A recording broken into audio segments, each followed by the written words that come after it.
जमीन से भी ऑपरेशन हो रहा है, आसमान से भी ऑपरेशन शुरू हो गया है, क्योंकि आतंकी पहाड़ियों में छिपे और इसलिए हेलीकॉप्टर, ड्रोन उतार दिए गए हैं। हेलीकॉप्टर्स उनका सर्च ऑपरेशन कर रहे हैं पहाड़ियों में। आप देख रहे हैं ये पहाड़ी आपको नजर आ रही है, पहाड़ी में कहां छुपे हैं, किस जगह मौजूद है आतंकी, कितनी अंदर पहाड़ी में जा सका है अब तक, इसकी तलाश हो रही है। जहां आतंकी मिलेगा वहीं ढेर किया जाएगा, क्योंकि इस इलाके से वो बाहर नहीं जा सकता है।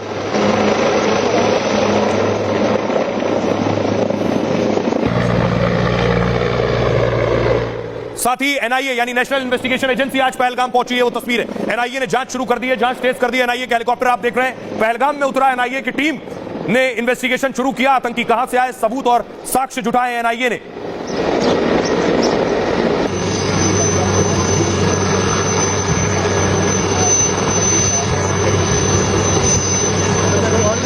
एनआईए के ऑफिसर्स आप देख रहे हैं, एक टीम दिल्ली से रवाना हुई है, एक टीम जम्मू से रवाना हुई है और एनआईए ने अपनी जांच शुरू कर दी है। दूसरी तरफ मैं आपको बताऊं कि पहलगाम कहां आतंकी छिपे हैं, किस तरह की जगह है और कैसी पहाड़ी है। तस्वीर आप देख रहे हैं, ये इस तरह की के चीड़ के पेड़ आप देख रहे हैं और यही ये जो आप देखिए यहां चलना भी मुश्किल है, इस तरह की जमीन है।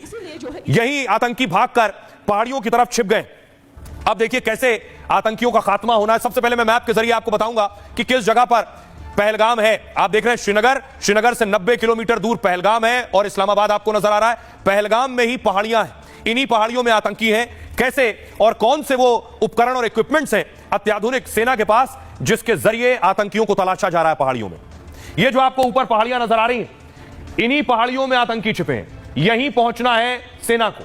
मिनी स्विट्जरलैंड में आतंकियों ने खूनी खेल खेला है। बैसरन पहलगाम का एक प्रमुख पर्यटन स्थल है।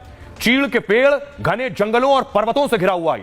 पहलगाम शहर से लगभग 6 किलोमीटर दूर है और 20 किलोमीटर के इलाके को सेना ने घेर लिया। सीआरपीएफ, राष्ट्रीय राइफल्स, सेना और पुलिस इस ऑपरेशन में जुटी है।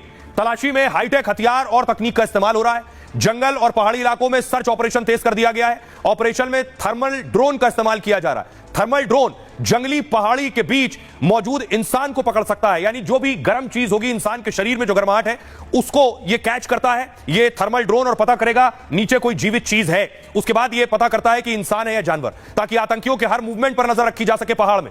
इसके अलावा फोलिएज पेनिट्रेटिंग रडार सिस्टम से भी तलाशी शुरू हो गई है। यह रडार किसी जगह पर लगातार निगरानी करने में सक्षम है, साथ ही बड़े इलाके से में तात्कालिक लक्ष्य ट्रैकिंग प्रदान करता है। MI-17 हेलीकॉप्टर के जरिए आतंकियों की तलाश की जा रही है। आसमान से पाताल तक आतंकियों की तलाशी हो रही है। हमले वाली जगह के पास 15 पॉइंट्स पर घेराबंदी की गई है। साथ ही तलाशी में खोजी कुत्तों की भी मदद ली जा रही है। आतंकियों ने हमले से पूरे इलाके में की रेकी की थी हमले से पहले, और अब आतंकियों का यहां से बचना लगभग नामुमकिन है। उन्हें यहां मारा जाना तय है, यहां खात्मा उनका तय है। सुनिए जरा क्या कुछ कह रहे हैं सियासतदान।